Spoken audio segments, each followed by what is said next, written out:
parce que man albinos la ñu koy woowee ci wolof puune dama am prix concours général premier accessible en géographie am nekk scientifique taxul ma négliger matière littéraire yi. asalaamaaleykum wa rahmatullah mbokku téléspectateur DDM TV ñu ngi leen di nuyu di leen ziar di leen dalal soxna Penda ginnaaw bi la nuyoo ba pare ñu bëggoon a xam kan mooy soxna Penda. waaw asalaamaaleykum maa ngi tudd Penda Fall élève en classe de premier S2 à l'école Lamine Diop Mendes. léegi nan la mën a demee noonu nga nekk élève S ba pare dem di xëccoo ak waa L yi seen géographie. am na ñu koy waxee ne avant nga nekk scientifique bu baax foog nga nekk littéraire bu dëgër d'abord. moo tax nekk scientifique taxul ma négliger matière littéraire yi. damay concentré bu baax ci matière littéraire yi di si jàng moo tax ma am tey prix ci géographie. soxna Penda bëggoon naa xam tey bi nga gagné concours général nga xam ne loo xam ne ñëpp Sénégal yëpp ñu ngi ci doon participer ku nekk bëggoon koo gagné yow nan nga ko yëgee ak bi nga ko yëgee kan nga ko njëkk a yëgal ak noo ko dundee. comme genre moom bu ma yëgee ne am naa prix kontaan naa lool damaa recevoir benn message suñu benn waa classe moom mi woon ci kii nii sœur dafa nekkoon ci groupe concours kii nii concours général bi léegi bi nga ko yëgalee moom dafa am damaa envoyé message ci suñu groupe Instagram bi yëgal ma ko ne ma am naa prix léegi damaa kontaan bi sama mag laa ko njëkk a yëgal donc tëb naa yuuxu naa fu ne mais au moins xam naa ne au moins li ma doon sonn année bi yëpp waaw résultat baa ngi noonu. soxna Penda ñu ngi gis ne élève David Diop nga est-ce que David Diop nga commencé sa jàng wala da nga leen a dab ak bu fekkee da nga leen a dab ñaata at nga fa def. sama parcours scolaire nag dama ne dafa yomb parce que comme niñ ko ñu ngi gisee dañoo am ay problème pour comment dire m'intégrer parce que disa nañ comprendre sama melokaan lu ko waral parce que man kii la albinos la ñu koy woowee ci wolof puune léegi ñun ñi Sénégal dañoo desee comprendre loolu ko tax au début sama jàng dafa xawoon a métti parce que ñi ma bokkal classe comme samay professeur desee nañ comprendre ne man par exemple dama am ay problème de vue kon su ma jegee tableau bi dama mën a gis bu baax sama jàng day jafe mais au fur et à mesure nit ñi commencé nañ comprendre di commencé accepter sama condition di ma sóoraale ci jàng man j'ai pas commencé sama jàng ci David Diop dama di ko nekk beneen école bu tudd Soirée Ba comme ni ma waxee au début sama jàng dafa xawoon a métti foofu parce que élèves yi comprendre ma mais avec le soutien de notre directeur comme monsieur Soirée ak certains professeurs comme monsieur Sidibé ils ont réussi à m'intégrer dañ maa jàppale ma mën a continuer sama jàng ba toll niveau ma toll nii ma ñëw David Diop tamit kii bi gën a continuer avec une concurrence assez rude kon David Diop concurrence bu métti la foofu tamit. waaw Penda comme ni nga ko waxee gis nañ macha allah tudd nga seen melokaan léegi nii seen intégration ci société bi ak si école yi yombul. yaa ngi doon wax léegi problème mu vision. mais ñu xam ne tey jii nii si école bi yan jaar nga fa am su dee si jafe-jafe loo xam ne dund nga ko fa wala ban bët lañ nga doon xoolee daal en tant que Penda.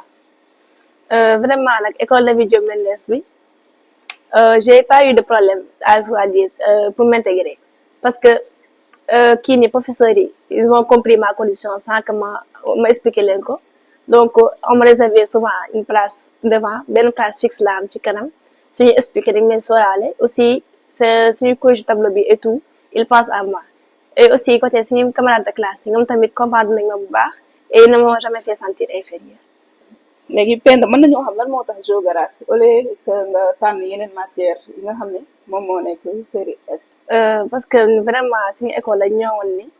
nekk scientifique dafa warul tax nga abandonné matière littéraire yi donc je me suis concentrée autant ci matière scientifique yi que matière littéraire yi def naa benn concours aussi en matière scientifique daa dogal ni kii laa génn géographie plutôt que SVT. concernant ma passion pour la géographie la géographie est un domaine assez étendu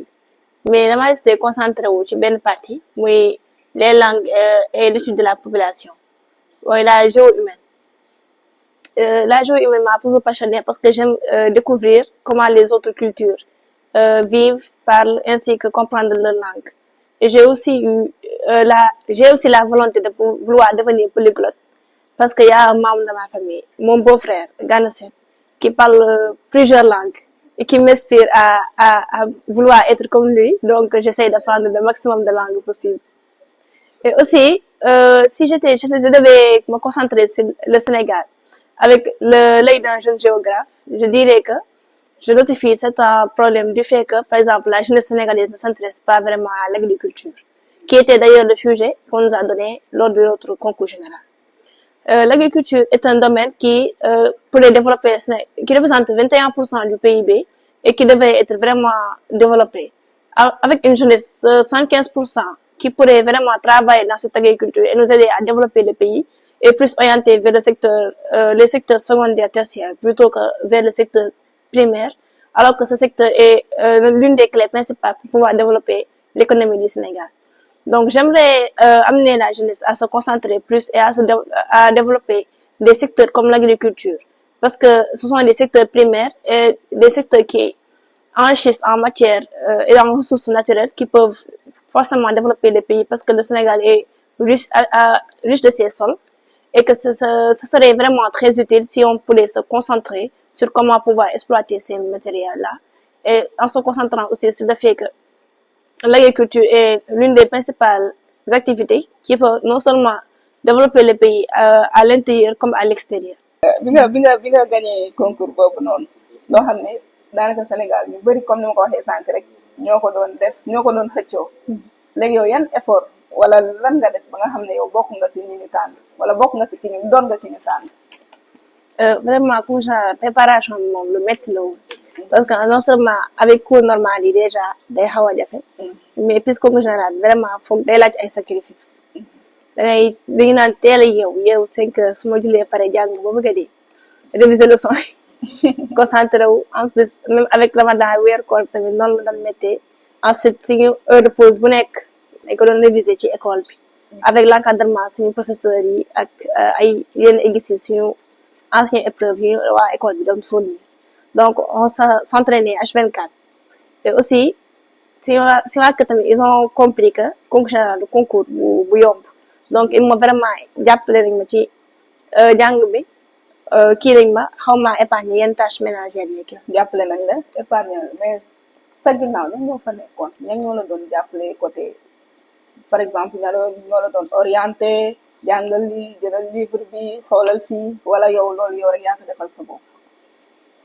Vraiment nag sama prix concours général bi ñi ma ko war a santé bari na lool tout d'abord ak sama marraine bi qui est comme sama deuxième mère moom moo ma fayal de la C1 jusqu'à maintenant elle ne s'est jamais plainte elle m'a toujours accompagnée elle m'a toujours aidée léegi moom moo ma jàppale sama cursus bi yépp fay ma sama jàng jàppale ma ba fi ma toll nii moom laa war a sant gërëm ko tout d'abord. maa ngi tudd Mamy Fatou Faye di marraine si l'élève Penda Fall Penda Fall maa ngi ko xamee si association bi ñuy wax les petites gouttes muy xale bu am jom bu góorgóorlu si li muy def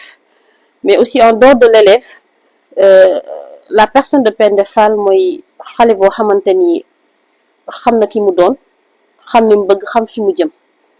def ci fulla bu mat sëkk amul jugement bu ko mës a freiner amul harcèlement bu ko mës a freiner parce que elle a été victime d'harcèlement dans le passé que ce soit dans la rue à l'école ou même dans son quartier ñun ñëpp ñu fekke ko mais elle a fait fi de ça toutes ces années góorgóorlu takk fitam def li mu am ni mu war a def. léegi gis nañ ne réussir nga macha allah ci concours général am na ay portes yu bari yu mën a ubbeeku sa kanam yàlla dañ ubbeeku tam gën si yow. léegi tey ñu lay laaj tey bu portes yu bari ubbeeku woon tey macha allah maanaam yow ban nga ci nar a choisir lan moo doon sa ay rêve pour à l'avenir. Non man vraiment dama nekkee xale ba léegi j'ai toujours eu une passion pour la médecine médecin la yàgg bëgg a doon kon principalement médecin cardiologue il y a aussi une histoire derrière parce que dafa am sama benn grand frère il est décédé d'une crise cardiaque donc loolu moo gën a motiver na ma xam ma concentrer wu pour pouvoir être cardiologue et éviter que au maximum que ça kii nii sauver des vies au maximum. ku mel ni papam ku mel ni yaayam ay magam dañ ma waccax Penda xëccowuñ ko man benn yoon bañ nañ ko ba dem nañ même en dehors du cadre scolaire lépp loo xamante ni am na lu Penda war a def duñ ko def te yëkkatiwuñ seen téléphone woo ma pour dire rek gëdd biñ ma ci may yaayam day wax ne Penda sa Penda la yow yaayam nit ñëw na sama kanam ci kanamu papam indi 10 000 francs ñëw ba si kër gi mu ne papa ji dama laa bëgg a jox lii nga wittal ma ci sa karaw doom parce que sëriñ moo ma ko digal sarax mais papa ji keroog lu mu réagir ak yaay ji nga xam ne ñii loolu yóbbuwu leen alalu àdduna jarul leen seen njaboot vraiment ñu jël xale bi dañ ko maanaam protéger ba nga xam ne même koñ bi boo fa demee seen koñ ñoom bu ñu gisee kenn ku taxaw wax kii sax dañuy daw ñëw ne Anta sa doom ne mu ngi taxaw wax koo xam ne vraiment ñun xamuñu ko. Penda lim mel tey bravo bi mu am jom ji mu am ak fulla bi mu am di doxalee boppam nii si ay waajuram la ko jëlee du lu neen du loo xam ne da koo for noonu may ñaax tam autorité yi ñu gestu xale yu mel nii. xale bu mel nii tey jël na concours général benn prix déwén incha allah mu ngi def terminal ëllëg mu ngi bëgg def des un parcours kii universitaire bu mucc ayib tey bu amul ñu ko jàppale derrière bu amul ñu ko jàppale amaana loolu freiné wu d'une manière ou d'une autre te loolu ñaan ñu ko yàlla ñun nag ñoo ngi fi autorité ñëw bañ a ñëw ñun incha allah ñoo ngi fi sama xol sedd na yàlla rek moo xam fu ma toll ba ma bindee ne ma maman am naa concours général lu ma yëg sama xol max samay dooma parce que Penda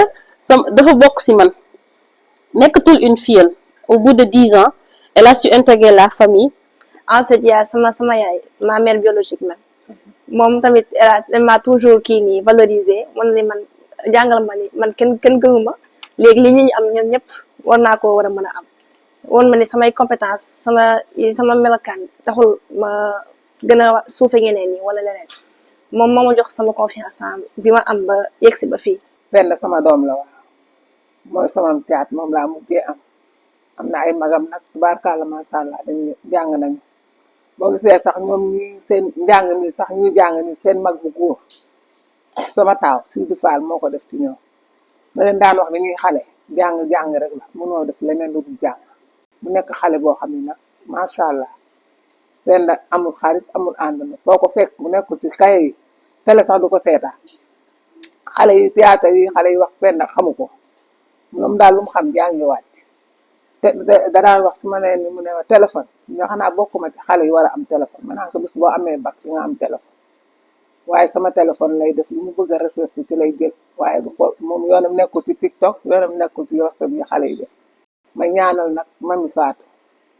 madame ñaa mami Fatou Faye moom nag macha allah dama ko ñaanal yal na ko yàlla la fa jot Penda bi mu nekkee primaire ba tey mu du ko fayal weer bu dee boobaa léegi yàgg na ba tey Penda nekk ci première ko yàlla jàppale déwén la war a def ndax kon lu ne xajoon na fi waaye balaa la 5 man yónnee na fayu Penda kàlla macha allah te mënoon na ne damaa tase ak moom rek bokk maa ngi moom daal waaye daf koo def ne doom bi mu jur vacance da ko indi fii këram ba vacance jeex macha allah di ko jàppale waaw may ñaan yàlla nag fa mu bëgg a yegg yàlla fa yàlla egg may encouragé nag ñu am doomu puuni comme Penda olof di ko wax puuni doom kenn xamul ko lay jariñ boo yoree doom mu mel ni yow yaa koy encouragé yaa koy valoriser yow mi ko jur yaa koy wan ne yow kenn gënu la waaw koo gënu la naaj bi nga xam ne da leen di jox taar su ñuul boo amee doomu puuni nga yóbbu ko ci naaj bi di ko yalwaane lu ko dal rek yow mi yaayam yow yaa ko teg kon may encouragé ñu am doomu puuni ñu góorgóorlu ci seen doom yi jàppale leen ndax kenn xamul doom bi jariñ ëllëg. Ensuite sama kii bi tamit sama mag bu jigéen bi tamit moom tamit kii na ma épaulé na ma conseillé na ma aussi peu importe elle pense aussi à me gronder quand je fais des erreurs ou quelque chose déjà. man la Absa Fall grande sœur Penda en fait Penda sama rakk la je dirais que c'est la bénédiction de la famille donc dafa ñëw ci famille bi nekk une personne boo xam te ne nii dafa wute ak ñun boo àndee moom sax boo nee kii sama rakk la ñu ne nag ngeen def ba bokk mu ñëw nag nekk xale bu persévérant am jom amul benn complexe si ñi ko yàlla bindee comme albinos bi mu nekk elle a toujours confiance en elle bi mu ñëwee jugee fële de soirée ba ñëw David Diop Mendes nag dafa mel ni yaramam dafa gën a tàng parce que nee na foofu noonu dafa bëri ay concurrent donc moom tout le temps foo ko fekk mi ngi tëdd ci kay yi man sama kër la nekk foofu la nekk ci man mais à chaque fois su ma ñëwee dugg ndigal ma koy fekk mu sëgg ci kay yi. Soxna Penda léegi tey ñu la gisee ni nga gagné concours général macha allah yàlla na doon sa diglaay tey mën naa ne exemple nga ci jeune jeunes filles yu Sénégal yu bëri mais exemple nga tamit ci côté bu gën a sensible côté bu ñu war a gën a mën a teg loxo mooy côté albinos yi tey nga def effort bu toll ni dem ba gagné concours général tey macha allah am na ñoo xam ne am nañ lépp mën nañ lépp amuñu benn jafe-jafe comme sànq jafe-jafe vision bi nga doon wax léegi yow ban conseil nga leen jox pour ñoom ñu mën a jaar si tànk yooyu noonu kii nag lii nag liggéey bi concours général bi prix bi loolu nag du lépp du dara lu liggéey liggéey dong la loo bëgg nag def ko ci ak sa bëgg-bëgg concentré wu ci def ko ak sa xol dinga ko yàlla dina la ko may incha allah yow nit boo liggéeyee rek yàlla dina mottali boo concentré woo fas ci jom ndax jom ak dignité mooy lépp boo ci xasee ba concentré woo rek yàlla mooy mottali lépp pour jeunes filles àddina si nga xam ne ils sont dans les mêmes conditions que man dama leen di conseiller donc mooy ngeen xoolaat seen bopp ci seetu jàkkaarloog seen bopp xam ne li ngeen jàkkaarloo yéen la yàlla moo leen ko bindee te amul looñ ci war a rus amul looñ ci war a nëbb wala leneen parce que handicap du si yaram ci xel la boo jàppee ni yow mënoo doo mës a mën mais boo gëmalee sa bopp ne dëgëral sa bopp ci def fula ci li ngay def kenn mënu laa téye donc aussi côté école bi aussi ñoom monsieur Sène monsieur Lo ñoom aussi ils ont été d'un grand soutien ils ont pensé à m'intégrer à l'école sama professeurs yi ñoom tamit ay monsieur Guèye monsieur Sall ainsi que sama yeneen prof yeneen matières yëpp ils sont sama professeurs yi ainsi que suñu camarades de classe yi ñoom ils m'ont vraiment épaulé par exemple dañ ma doon jox ay conseils pour selon sama timing bi dama ko war a mën a gérer ils ont fait des simulations de tests ils m'ont donné des leçons à apprendre ils ont fait tout ce qu'il fallait faire vraiment je les remercie beaucoup